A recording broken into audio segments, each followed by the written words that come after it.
The mission of my Veteran Foodie podcast is to educate you, the military connected food or beverage entrepreneur, by inviting other entrepreneurs on the show to share their wisdom, their experience, their best practices in a variety of industries so you can apply them to your own, take different notes from each. Doesn't matter the industry, right? A lot of these best practices apply across the board throughout a small business. In this episode, I hosted Derek. He's an Army veteran. He runs Killer Coffee Beans along with his wife. And we talked about them selling their coffee online through e-commerce, the time management and planning needed behind selling products at markets or festivals, which his military experience comes in handy under those stressful situations, creating contingency plans, figuring out what role is doing what during the particular day, and everything else involved. And also we talked about best practices for running a successful food truck business, which was super interesting to learn about. They got a truck right now that's funded by this great nonprofit called Let's Shout. You've probably heard me talk about them before. I love that you wore the shirt too, because that's one of the things I think everybody probably notices first about your guys' brand is the cool design, which Yeah. is what'd you say? Did your wife design it? Yeah, my wife is the creative. I tell everybody my wife is the creative genius behind the brand. She's got a degree in graphic design, so she's got that creative mind, and she took a run with it, and it turned out awesome. So Yeah, it's awesome. I know you guys have the food truck wrapped with the same logo, right? How does that work, by yes, the way, to design something for a food truck? Do you have to, how the hell do you draw that? How's that work? so we initially got just pictures, and then we went online and tried to find all the dimensions and stuff like that, and then we Hmm. actually once we got the truck, we could finalize it, but we came up with the design before that with just pictures, and what my wife Jessie was able to do is use Photoshop and kind of design it as what she thinks works. And then we worked with the wrap company to get real dimensions and what he needs to continue and make sure that his print is what we want at the end result. Very cool. That's neat. I mean, that's cool. I was wondering that. I was like, man, how the hell do you design that? Because I design my logos and stuff very, very baby steps compared to what you guys do with your stuff. And I'm like, how the fuck do you design a logo for a truck that wraps around correctly? But that makes a lot more sense. That's cool though. It was definitely an interesting process. Hmm. Luckily, she's actually wrapped one other truck before for another company, so Oh, she had a cool. little bit of experience with it. And she's Nice. done events where she has to, wrap pillars inside of buildings and stuff like that with her previous job. So it Okay. worked out well, and the transition was pretty smooth. Nice. That's super cool. So tell me a little bit about your military experience, Derek. I know you were in the National Guard, right? Yes, sir. Cool. Tell me a little So bit I, about it. I joined the National Guard in Kentucky. I enlisted. Actually, I did RTC at college, and then I enlisted in my sophomore year. I didn't love RTC, and it was taking up too much time, more or less. So Hmm. I enlisted in my sophomore year as a combat engineer at 12 Bravo, and then I went to basic and AIT during the summer break college, see, between college. And then from there, I went to my unit as a combat engineer, and then got not pushed into, asked to go to OCS, commissioned through the OCS route. And then I was in a horizontal unit, a hull platoon, vertical unit, and a combat engineer unit in Kentucky. And then I moved to Florida in 2015, and that transitioned pretty well. And I moved down here, and I ended up continuing my National Guard career in the Florida National Guard. Eventually, I stepped out of from there. Nice. And I love Florida. Florida's got a special spot for me. I was telling you the other day, I grew up in Tampa, Florida, mainly. Born in New York, raised more in Florida, so kind of a foot in both states, I always say. But Oh so yeah. I got a lot of love for Florida. That's cool. You guys are experiencing winter Florida right now, which is a long sleeve T-shirt, right? Yeah, well, it was an interesting one because everybody was complaining this weekend because last weekend we had, or 2 weekends ago, it was like 65, and you see all the people out there in parkas and big old bubble coats Hmm. and beanies and stuff. This past weekend it was 85, 90 years old, 90 degrees. It was quite hot, and everybody's like, "What happened to our winter weather that everybody's supposed to be getting away That's good. That's good stuff. So that's cool though. National Guard. I was telling you too. I've been learning a little more about the National Guard and Army the past few years when I worked at Fordham. Actually, I'm wearing the shirt. Worked in the student veteran program, helping run that program, which is Yeah, best program in New York, by the way. If you're a student vet listening in, go to Fordham. It's an awesome school. Got a lot of love for that school. absolutely. Um, But anyways, learn a lot about the Army and National Guard and stuff, and it's so neat to see how big of an organization from a pure business standpoint the Army is. It's like bizarre to Yeah. me. I mean, the Coast Guard were I think about 50,000 strong, so the size of the NYPD. So it's mind Yeah. boggling the Army. I mean, how was it working in the Army with that big of a organization? I mean, I stayed in as an engineer the whole time. I didn't switch fields. I didn't switch MOSs. So I didn't get to see a lot of outside of that field. I got to know a lot of the guys, and we all kind of stayed within that close knit family, which was amazing for us because we ended up building a really close knit family across battalions, and units and everything like that. So it was pretty great being able to interact with that. But as far as interacting with a bunch of other National Guard units, we did not engage with them as much. We went to the field and the battalion had all of the support assets and all that stuff with them, so we interacted with them. But it's a big moving machine. That is, you're definitely correct in that one. So the depth of it, I never really got to even reach Yeah, during my time. interesting. I know. I feel like it's maybe you had a similar experience with the military, but after I got out of the Coast Guard, I think during the time when I was in the Coast Guard, I didn't realize exactly what I was doing or a part of. And then now, years and years out of it, I go back and think I'm like, that was pretty cool to be part of like X, Y, and Z. So it's interesting looking from the outside in now, talking to some of my buddies who are still in the Coast Guard. I'm like, hey, live in the moment. You're living through some cool shit right now. You're gonna appreciate it one day. But that's Yeah, cool for though. sure. It's one of those things where it might suck while you're doing it, but Hmm. once it's over, usually those are the periods you remember the most, and that is the nostalgia with those moments. Exactly.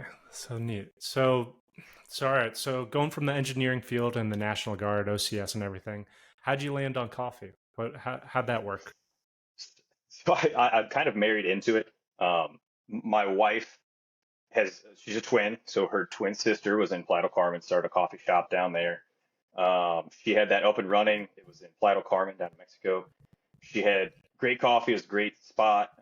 COVID ended up rolling around, so because of COVID, and it is a tourist destination, she ended up having to shut her doors with COVID. And then this business, we didn't want it to go to waste, and we were a coffee business reborn through COVID, because she had to shut her doors, unfortunately. So, and we weren't trying to start a business, but Jesse and I had always talked about trying to do a business together. Hmm. So once she ended up shutting the doors, we started the gear started turning to start the coffee business using all of Gabby's, her name's Gabby, by the way, using all of her connections in Mexico and all the farmers that she's already met and roasters that are down there, and just all those connections, and bring it to the United States and see how it would go.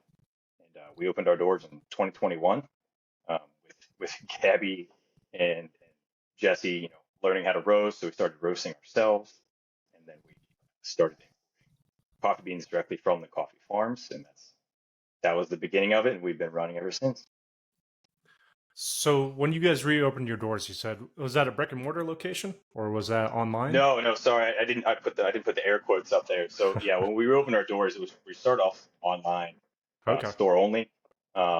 We built the website, we built all the social media, and then we started just making connections to try to get around and go to farmers markets, green markets around the area.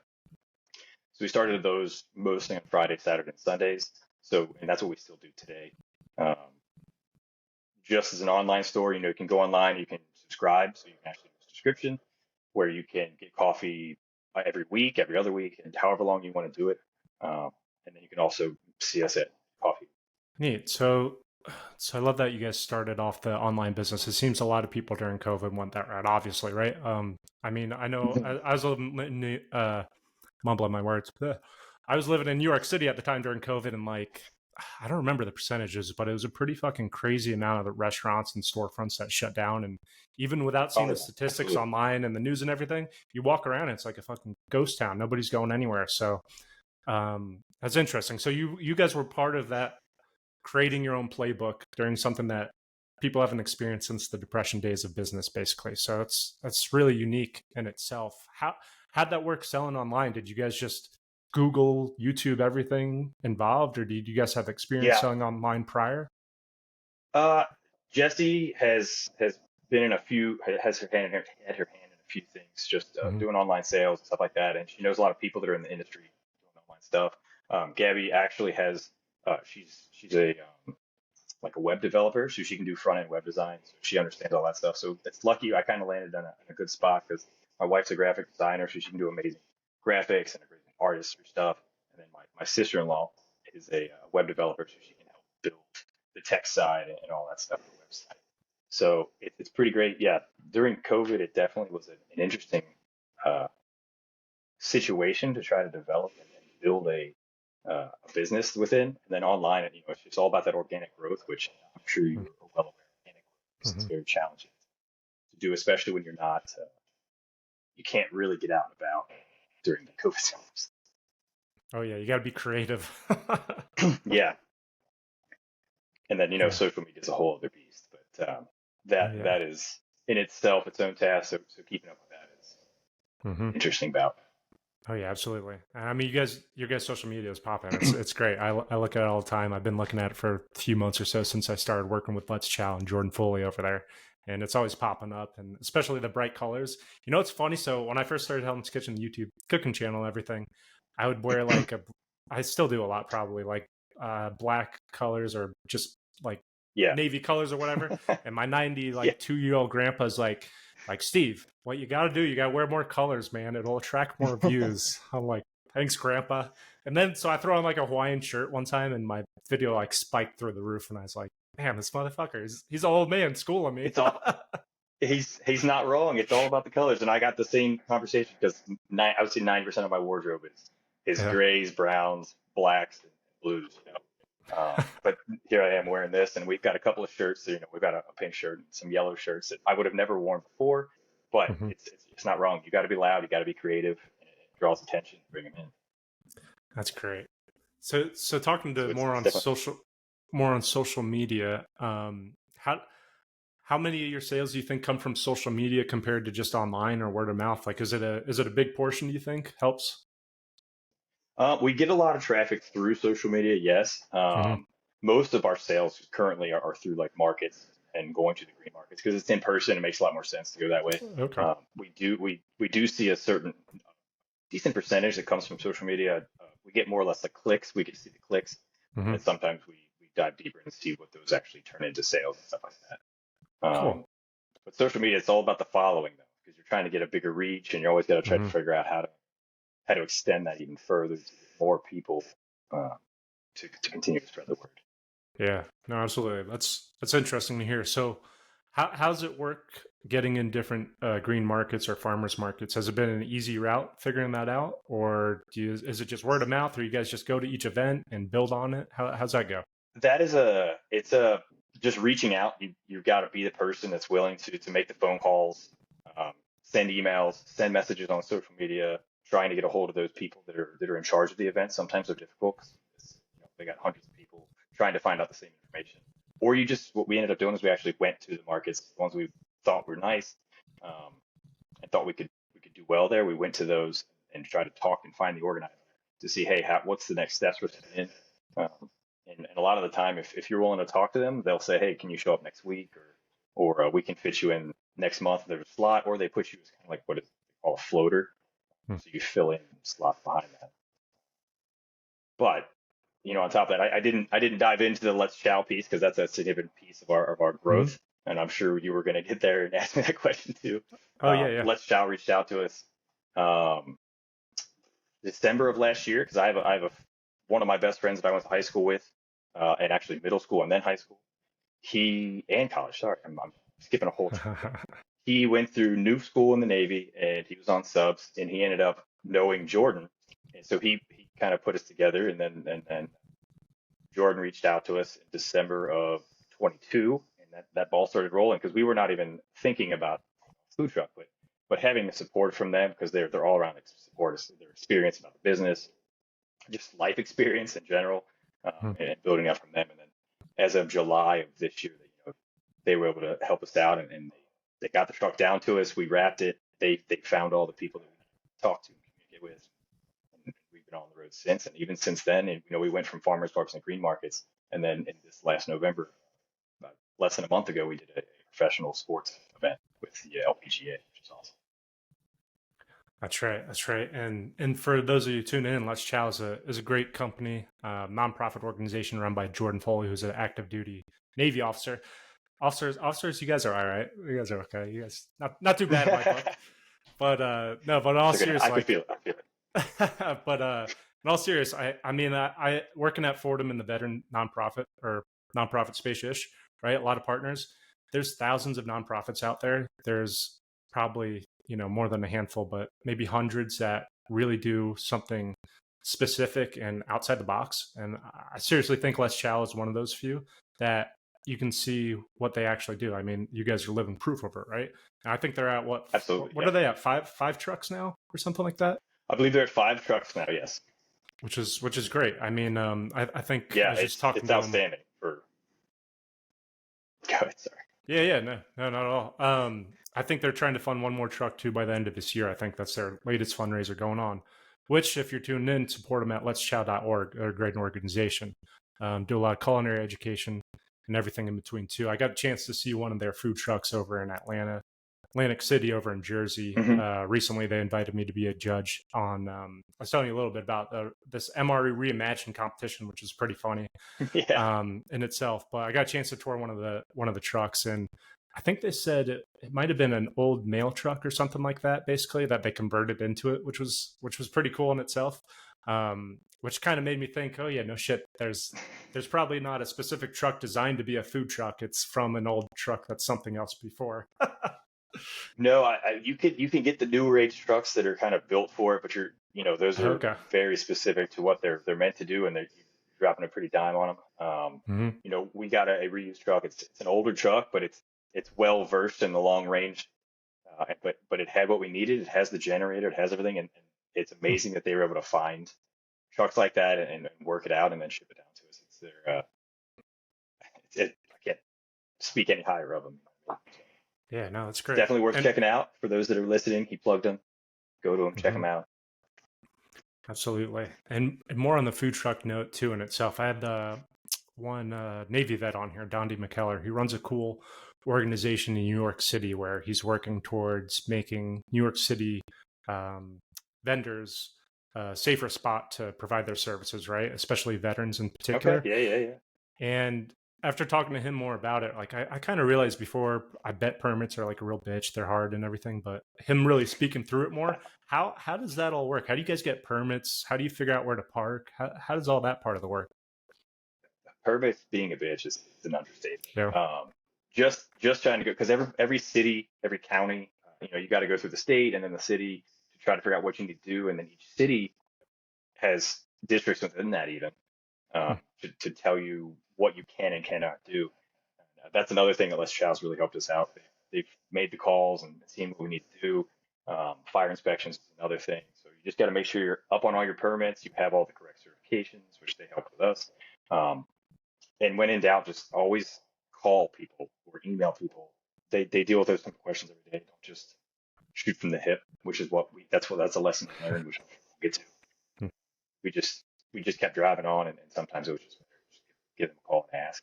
So a lot of the time, if we try to do a downtown situation where we want to take the truck, we just call their departments and just ask them to point us in the right direction, find the permits. Typically, they'll know somebody, or they'll point you in the right direction to give Mm-hmm. this person a call, and you just set up an appointment to do any type of inspection.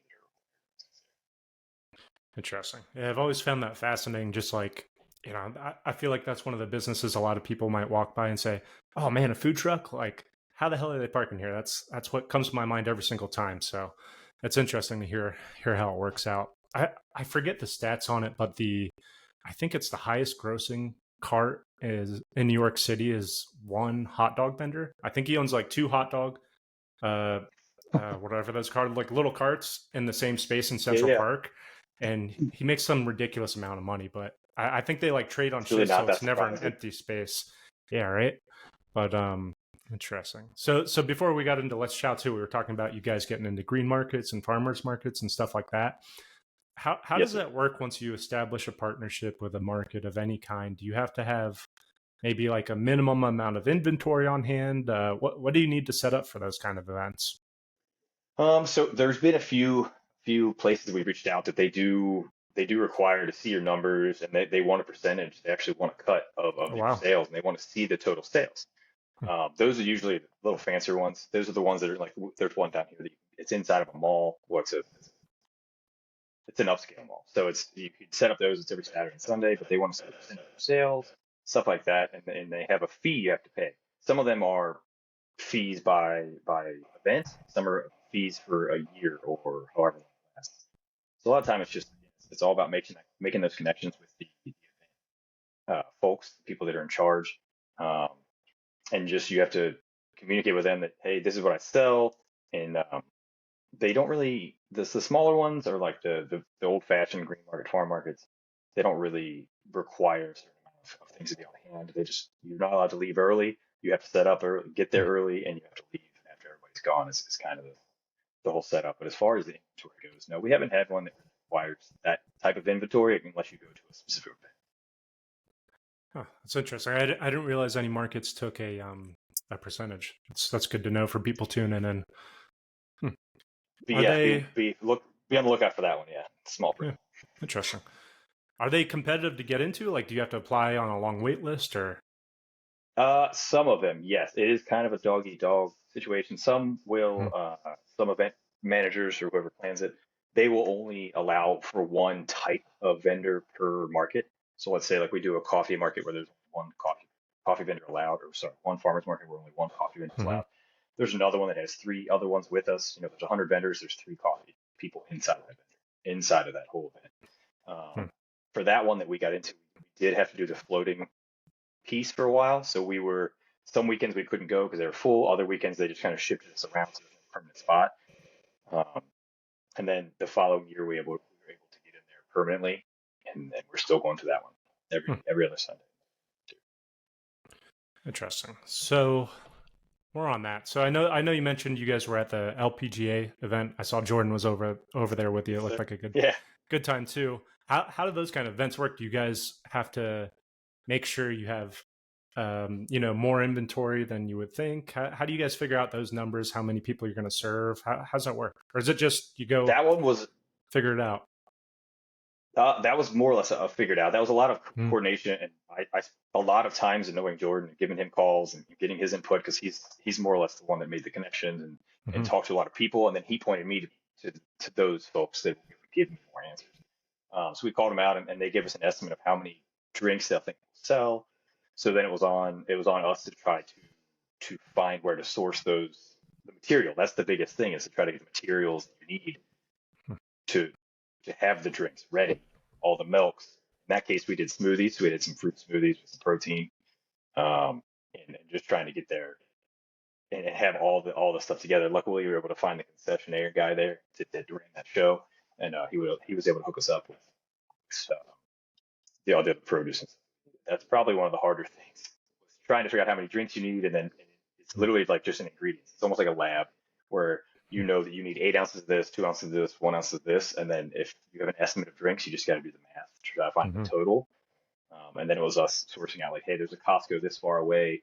There's different places, restaurant places this far away that we can potentially get other stuff from in case we run out, or are we just going to risk it with some fresh produce and be a loss at the end? That's just a lot of spitballing, and then just doubling back and checking with other people if they think you're on the right track Hmm. or if they agree with you. Yeah, it sounds like a lot of contingency planning too, right? I mean, part of your part of your army background, right? I mean, does that come into play when you guys are doing these kind of events? Is it thinking through the event layout, the contingency plans in place, the roles assigned? Do you feel yourself stepping back into that army mindset of laying out the plan? How's that work for you?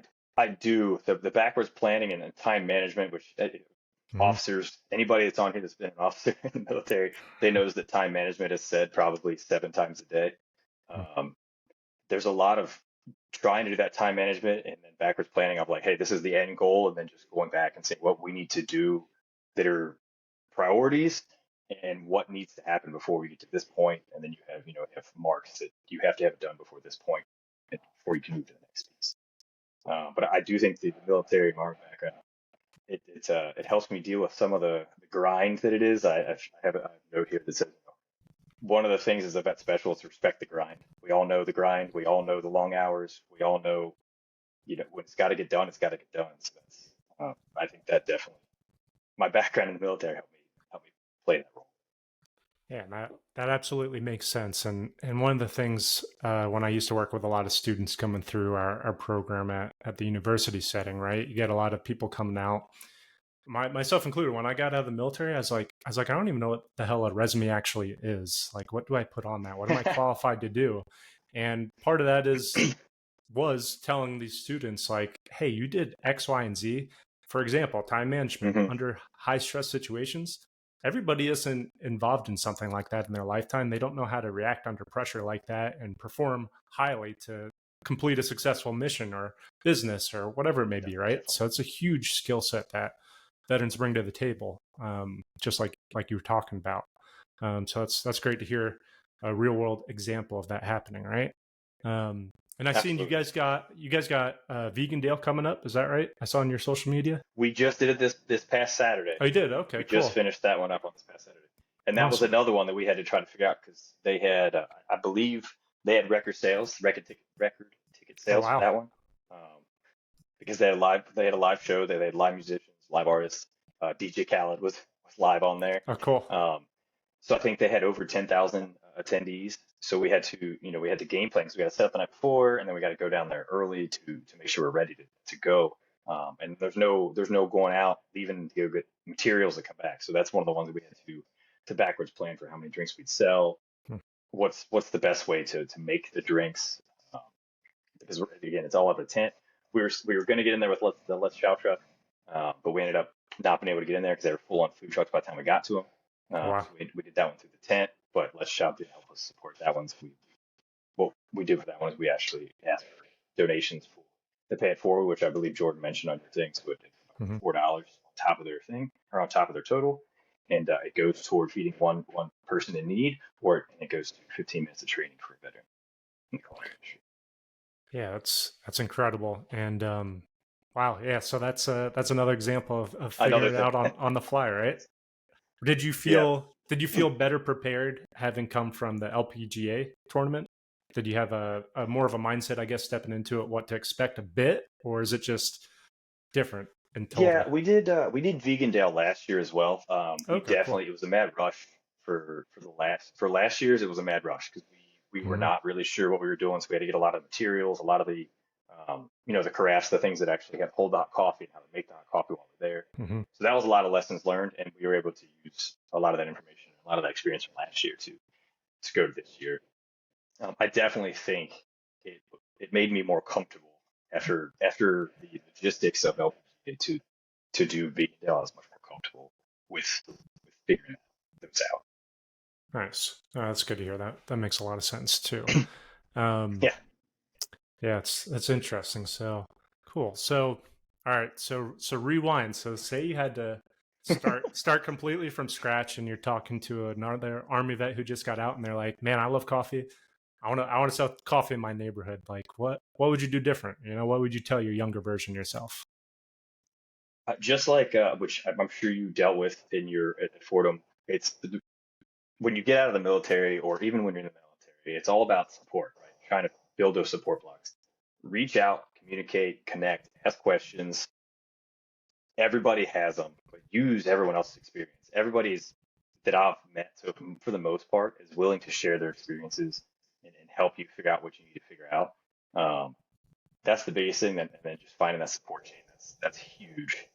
And then asking all those questions. Setting up the business. There's all kinds of stuff online. A lot of universities, which most people don't know this, so take note if you're listening in. A lot of universities have programs, even if you're not at the university, for small businesses to reach out and they help those universities. I think it's FSU. There's a small business community there, and they actually help with looking at your numbers, your accounting, how to start a business, and all that kind of stuff. So really, it's in my opinion, it's all about reaching out. Yeah, it's that's great advice. Honestly, I mean, there's part of the resources, right? There's the Small Business Administration, your local one.